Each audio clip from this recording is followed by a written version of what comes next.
ఆయన జీవితంలో ఈ కంపెనీలోనే నేను హీరోని అయ్యాను, ఉషాకిరణ్ మూవీస్లోని. అలాగే జీవితంలో కూడా ఎన్నో విషయాల్ని వారు ఒక బిడ్డలాగా వారి దగ్గర కూర్చోబెట్టుకుని నాకు ఎన్నో విషయాలు నేర్పారు. వారు రిపీటెడ్గా అనేక సార్లు చెప్పిన ఒకే మాట,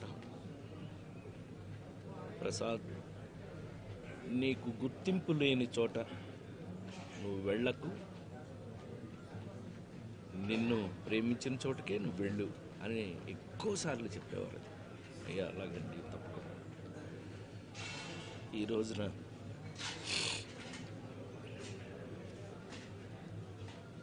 జాతస్యహు మరణం ధ్రువం అని అందరం వెళ్ళిపోవాల్సి ఉంది.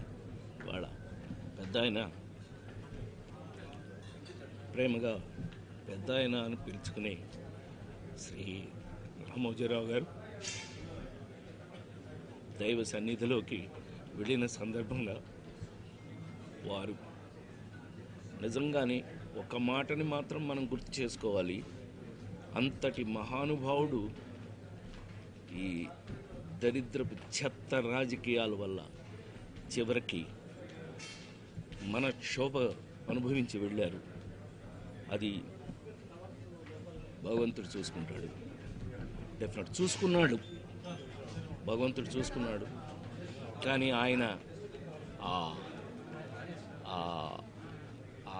గెలుపు, ఆ నిజ గెలుపుని ఆయన అనుభవించి